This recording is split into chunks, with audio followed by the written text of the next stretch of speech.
वहां गड्ढा हो गया और उसमें पानी भर गया। बहुत बड़ी खबर अमेरिका और रूस के विवाद से जुड़ी। अमेरिका के नेशनल सिक्योरिटी एडवाइजर ने चेतावनी दी कि रूस अब कभी भी यूक्रेन पर हमला कर सकता है। उन्होंने साफ कहा कि रूस चाहे तो कल ही यूक्रेन पर धावा बोल सकता है। वहीं अमेरिका के कुछ सीनियर अधिकारियों ने भी दावा किया है कि यूक्रेन पर वार करने के लिए रूस की सेना ने 70% तक ताकत जुटा ली है और 15 फरवरी के बाद वो यूक्रेन पर हमला कर सकती है। अमेरिका की ताजा इंटेलिजेंस रिपोर्ट में यह भी लिखा है कि अगर जंग छिड़ी तो यूक्रेन के 50,000 लोग मारे जा सकते हैं। आनंद तिवारी हमारे साथ जुड़ रहे हैं। अमेरिका और रूस के बीच इस जंग पर क्या पता चल रहा है आनंद? जी किशोर, अमेरिका के राष्ट्रपति के राष्ट्रीय सुरक्षा सलाहकार ने कहा है कि रूस किसी भी वक्त यूक्रेन पर हमला कर सकता है और अगर जंग हुई तो यूक्रेन के 50,000 से ज्यादा लोग मारे जा सकते हैं। हालांकि उन्होंने ये भी कहा कि इसके बदले में रूस को भारी कीमत चुकानी पड़ेगी। इसके पहले अमेरिका ने इस बात की तस्दीक की थी कि रूस ने अपनी मंशा के अनुरूप इस मध्य के अंत तक 70% सैन्य साजो सामान इकट्ठा करके रखे हुए हैं। अमेरिका और रूस के बीच जंग छिड़ने की तारीख बेहद करीब आ गई है। इसकी चेतावनी खुद अमेरिका ने दी है। राष्ट्रपति जो बाइडेन पिछले महीने ही भविष्यवाणी कर चुके हैं कि फरवरी में रूस यूक्रेन पर हमला कर सकता है। अमेरिका की इंटेलिजेंस रिपोर्ट में भी दावा किया गया था कि फरवरी के तीसरे हफ्ते तक रूस यूक्रेन में दाखिल होने की प्लानिंग कर रहा है। अब फरवरी का दूसरा हफ्ता शुरू हो चुका है और रूस के हमले की आशंका में अमेरिका के कान खड़े हो गए हैं। यही वजह है कि अमेरिका ने सीधी चेतावनी दे दी कि रूस अब कभी भी यूक्रेन पर हमला कर सकता है। यह चेतावनी अमेरिका के एनएसए यानी नेशनल सिक्योरिटी एडवाइजर जेक सलिवन ने दी है। अमेरिका के न्यूज चैनलों को दिए इंटरव्यू में उन्होंने साफ कहा कि रूस चाहे तो कल ही यूक्रेन पर हमला कर सकता है या फिर अगले कुछ हफ्तों में, और अगर हमला हुआ तो यूक्रेन को भारी तबाही देखनी पड़ेगी। यह बात अमेरिका जैसे ताकतवर देश की राष्ट्रीय सुरक्षा पर नजर रखने वाला सबसे बड़ा अधिकारी बोल रहा है। इसे हल्के में नहीं लिया जा सकता। अमेरिका इससे पहले कई बार यूक्रेन पर रूस के हमले की आशंका जता चुका है, लेकिन इस बार तो उसके एनएसए ने यही कह दिया कि रूस कल ही यूक्रेन पर अटैक कर सकता है। इतना ही नहीं, अमेरिकी मीडिया रिपोर्ट्स में हुए एक और बड़े दावे ने पूरी दुनिया में खलबली मचा दी है। दावा यह है कि यूक्रेन पर हमला करने के लिए रूस ने 70% तक तैयारी पूरी कर ली है। यूक्रेन विवाद पर पहले दिन से नजर बनाकर रखे अमेरिका के कुछ सीनियर अधिकारियों ने वहां के मीडिया में दावा किया कि यूक्रेन पर कब्जा जमाने के लिए रूस की सेना के पास जितनी ताकत होनी चाहिए, रूस ने उसकी 70% क्षमता जुटा ली है और अगर उसने धावा बोला तो यूक्रेन में हाहाकार मच जाएगा। जंग में उसके 50,000 लोग मौत के घाट उतार दिए जाएंगे, 50,000 मासूम नागरिक मारे जाएंगे और यूक्रेन के करीब 25,000 सैनिक जो जान गंवाएंगे वो अलग। अमेरिका के अधिकारियों ने यह भी कहा कि युद्ध छिड़ने पर रूस को यूक्रेन की राजधानी कीव पर कब्जा जमाने में ज्यादा वक्त नहीं लगेगा। राजधानी पर कब्जा होने का मतलब साफ है कि फिर पूरा का पूरा यूक्रेन ही रूस के हाथ में आ सकता है। अमेरिका ने दावा किया कि अगर ऐसा हुआ तो यूरोप में एक नया शरणार्थी संकट पैदा हो जाएगा, क्योंकि लाखों लोग अपनी जान बचाने के लिए यूक्रेन से भाग खड़े होंगे। मतलब यह कि रूस के राष्ट्रपति व्लादिमीर पुतिन की यूक्रेन पर चढ़ाई करने की पूरी तैयारी है, लेकिन अमेरिकी मीडिया ने जिन इंटेलिजेंस ऑफिसरों के हवाले से यह खबर चलाकर पूरी दुनिया में तहलका मचा दिया, उन अधिकारियों के न तो नाम बताए गए और ना ही उनके दावों को साबित करने के लिए सबूत सामने रखे गए। बस खुफिया जानकारी होने का दावा किया गया और उसी के आधार पर यह कह दिया गया कि पिछले 2 हफ्तों में रूस अपने बटालियन टैक्टिकल ग्रुप्स की 83 टुकड़ियां यूक्रेन के पास तैनात कर चुका है और इसके 14 और बटालियन टैक्टिकल ग्रुप्स यूक्रेन की सीमा की तरफ चल पड़े। बताया गया कि रूस के ये बटालियन ग्रुप अपने साइज में लगभग अमेरिकी सेना की बटालियन के बराबर हैं, जिसमें 750 से 1000 सैनिक होते हैं। और अमेरिका का अंदाजा है कि यूक्रेन पर बड़ा हमला करने के लिए रूस को 110 से 130 की संख्या में बटालियन टैक्टिकल ग्रुप्स चाहिए होंगे। रूस के इन बटालियन ग्रुप्स की मूवमेंट की वजह से ही अमेरिका को पूरा शक है कि रूस यूक्रेन पर हमला करने ही वाला है। ऊपर से यूक्रेन के बॉर्डर पर रूस के 1 लाख से ज्यादा सैनिक पहले से महीनों से तैनात है। अमेरिका का दावा है कि रूस की इतनी तैयारी यूक्रेन के लिए बेहद खतरनाक साबित हो सकती है। उसका मानना है कि रूस बस फरवरी का तीसरा हफ्ता शुरू होने का इंतजार कर रहा है, उसके बाद वो यूक्रेन पर धावा बोल देगा।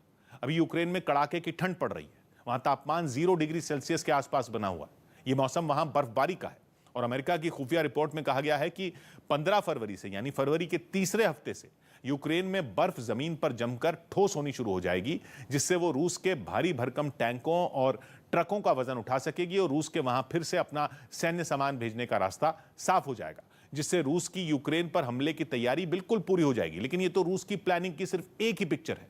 रूस यूक्रेन को सिर्फ अपनी तरफ से ही नहीं बल्कि उसके उत्तर में अपने और यूक्रेन के पड़ोसी और उस इलाके में अपने सबसे भरोसेमंद साथी बेलारूस की तरफ से भी घेरने में जुटा है।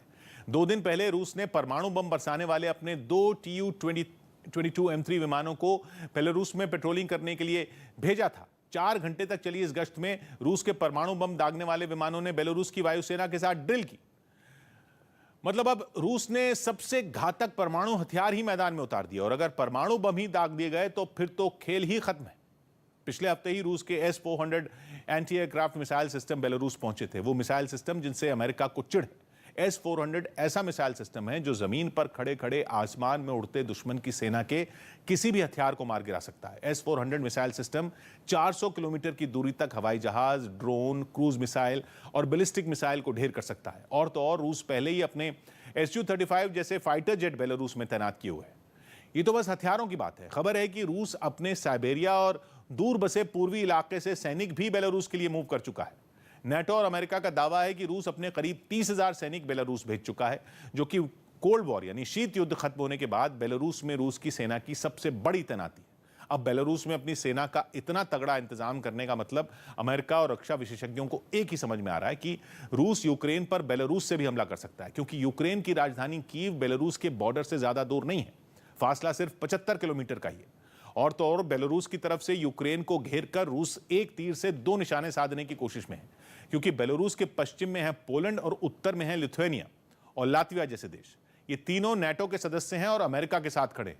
ऐसे में बेलारूस में अपनी सेना तैनात करके रूस ने अमेरिका के लिए भी खतरे की घंटी बजा दी। मतलब रूस यूक्रेन के पूर्व, उत्तर और दक्षिण 3 दिशाओं से जबरदस्त घेरेबंदी में लगा है। वो खुद यूक्रेन के पूर्व में है, वहां उसने अपनी सेना की तैनात की हुई है और 2014 में उसके क्राइमिया इलाके पर कब्जा करने के बाद रूस के यूक्रेन के दक्षिण में भी पहुंचे और अब बेलारूस में भी अपनी सेना तैनात करके रूस यूक्रेन को उसके उत्तर में भी घेरने की रणनीति जमीन पर उतार रहा है।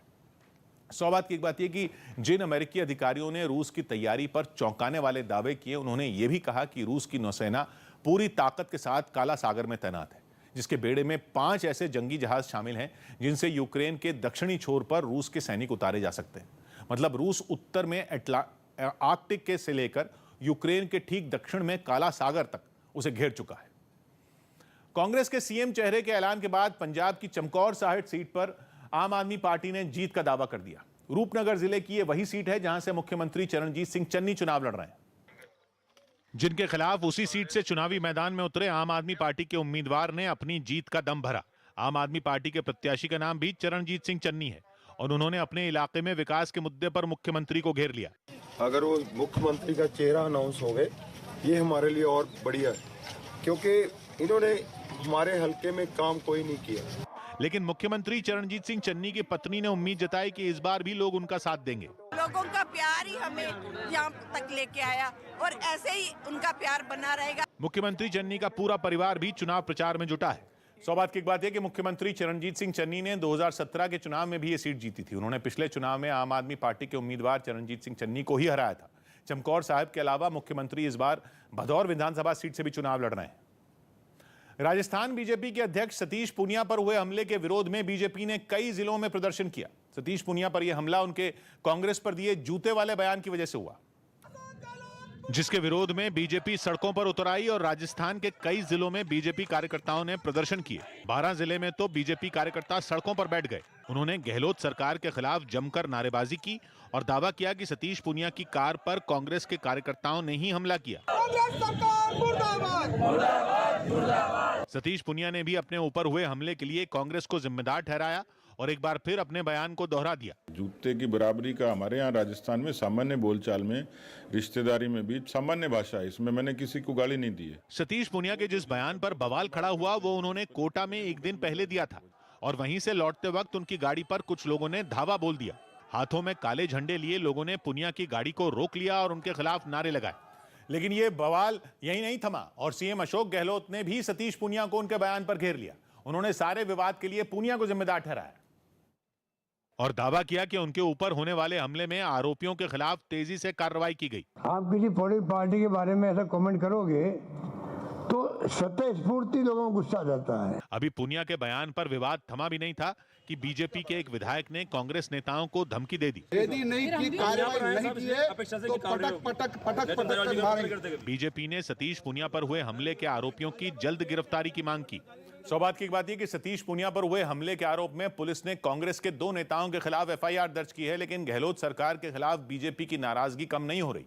बीजेपी ने दावा किया कि जब तक आरोपियों को गिरफ्तार नहीं किया जाएगा वो राज्य सरकार के खिलाफ प्रदर्शन जारी रखेंगे। दिल्ली के पास नोएडा में एक शख्स के घर से 3 करोड़ से ज्यादा कैश मिला। पुलिस को खबर मिली कि नोएडा के सेक्टर 44 के एक घर में करोड़ों रुपए छिपाकर रखे गए हैं, जिसके बाद पुलिस ने घर पर छापा मारा, जहां एक बक्से के अंदर रखी रकम देखकर उसकी आंखें फटी की फटी रह गई, क्योंकि उसमें नोटों की गड्डियां भरी हुई थी। गिनती के बाद पता चला कि यह रकम 3 करोड़ 70 लाख रुपए है। जिस शख्स के घर से पैसे मिले वो वहां किराए पर रहता था। पूछताछ के दौरान वो पुलिस को इस रकम से जुड़े कोई कागजात नहीं दिखा पाया।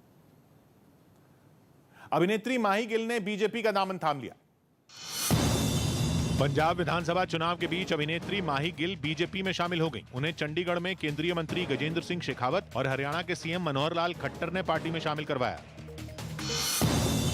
पॉल कॉलिंगवुड को वेस्टइंडीज दौरे के लिए इंग्लैंड टीम का कुछ समय के लिए कोच बनाया गया। इससे पहले वो सहायक कोच के तौर पर टीम से जुड़े रहे हैं। 3 टेस्ट मैचों की ये सीरीज अगले महीने खेली जाएगी।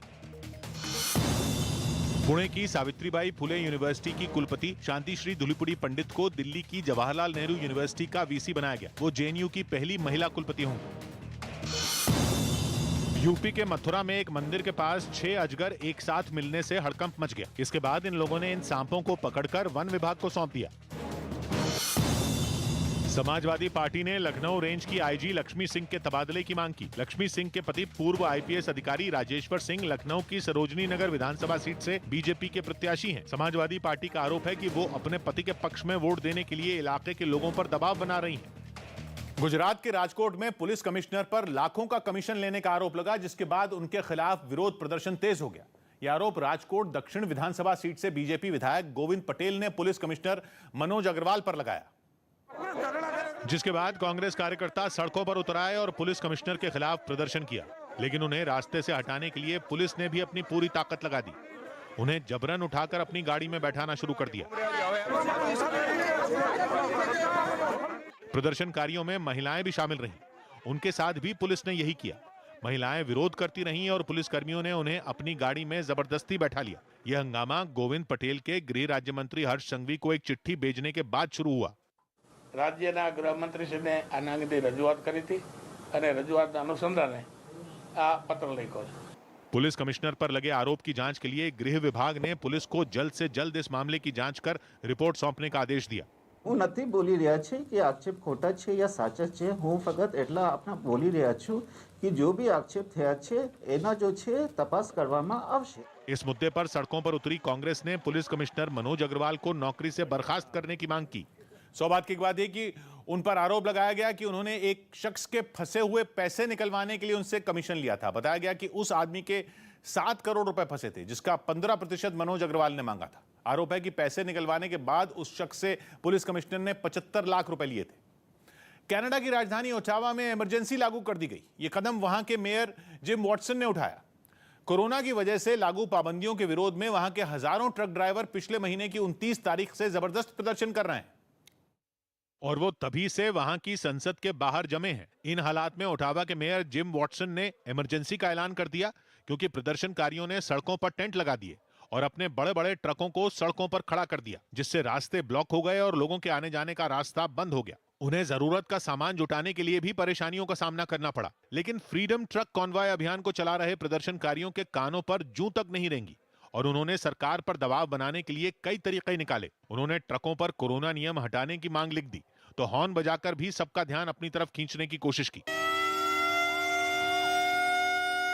कुछ प्रदर्शनकारी तो अपने पूरे परिवार के साथ वहां पहुंचे। पूरे परिवार से मतलब घर में मौजूद छोटे बच्चे भी। वो वहां परेशान न हो, इसके लिए उनके लिए वहां झूले और ड्रम बजाने वाले का भी इंतजाम किया गया।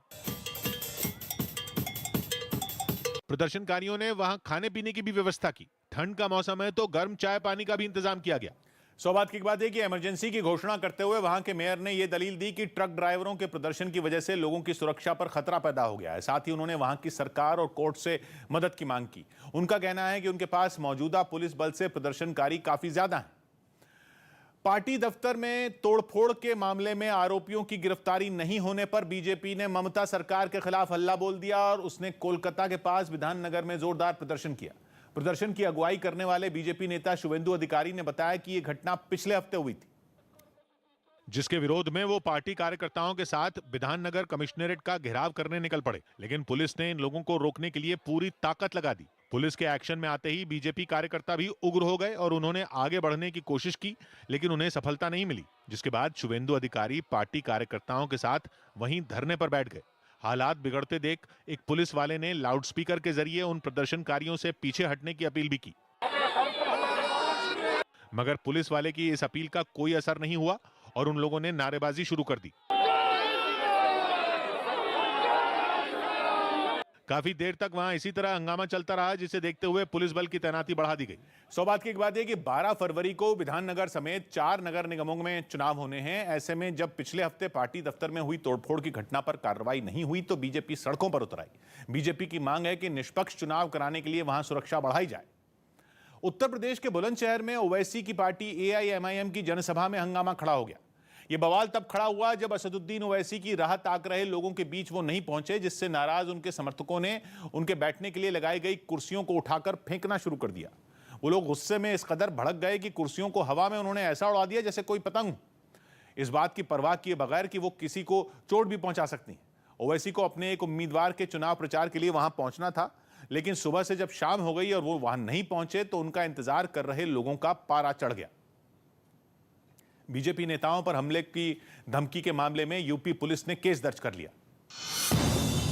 एक ट्वीट के जरिए यूपी के सीएम योगी आदित्यनाथ और बीजेपी के कई नेताओं की गाड़ियों को बम से उड़ाने की धमकी दी गई। इसके बाद हापुड़ पुलिस ने इस ट्विटर अकाउंट को सस्पेंड करवा दिया। साथ ही ये धमकी देने वाले आरोपी का पता लगाने के लिए पुलिस ने साइबर सेल की भी मदद ली। लता मंगेशकर को संसद के दोनों सदनों में श्रद्धांजलि दी गई और फिर सदन की कार्यवाही को भी 1-1 घंटे के लिए स्थगित कर दिया गया। इस मौके पर प्रधानमंत्री ने भी लता मंगेशकर को संसद में याद किया। आदरणीय लता दीदी जी को आदरपूर्वक श्रद्धांजलि देता हूं। दिल्ली के नजफगढ़ इलाके में पुलिस ने फर्जीवाड़े के आरोप में एक फैक्ट्री पर छापा मारा। इस दौरान वहां से टी-शर्ट समेत कई ऐसी चीजें मिली जिन्हें नामी कंपनियों के स्टिकर लगाकर बेचा जाता था। जम्मू कश्मीर के गांदरबल में आतंकियों ने सुरक्षा बल की एक टीम पर ग्रेनेड से हमला किया। हालांकि राहत की बात यह रही कि इस हमले में कोई बड़ा नुकसान नहीं हुआ। मुंबई के पास कल्याण रेलवे स्टेशन पर चलती ट्रेन में चढ़ते समय एक यात्री प्लेटफॉर्म पर गिर गया, जिसे वहां तैनात रेलवे पुलिस के जवान ने सुरक्षित बचा लिया। मेक्सिको के बाका कैलिफोर्निया सूर से चौंकाने वाली कुछ तस्वीरें सामने आई। वहां लोगों को कुछ रहस्यमयी चीज दिखी, कोई ऐसी चीज जिसमें बिजली जैसी चमक थी और धीमी रफ्तार से वो रोशनी बिखेरती हुई आसमान में आगे बढ़ती दिखी। उसे देखकर लोग हैरान रह गए, उनमें हलचल पैदा हो गई। उन्होंने इस चमकती चीज को अपने फोन में रिकॉर्ड कर लिया। उसे देखकर किसी ने अंदाजा लगाया कि अंतरिक्ष से कोई चमकीला पत्थर गिरा है या कोई उल्का पिंड है, लेकिन ये जो भी था वो रात के अंधेरे में चमकता हुआ धीरे धीरे आगे बढ़ता चला गया और कुछ दूरी बाद वो दिखना बंद हो गया। आग में इसको अभी न डालो, मिट्टी गीली है, पहले थोड़ी धूप दिखा लो, मिट्टी गीली है। 100 बात की एक बात कही सज्जन ने, पानी सूखेगा तो ये पत्थर हो जाएगी, बीज प्रेम का जल्दी डालो, मिट्टी गीली है। मिलते हैं कल, घड़ी जब इशारा करेगी 9 बजे रात का, वक्त फिर होगा 100 बात की एक बात।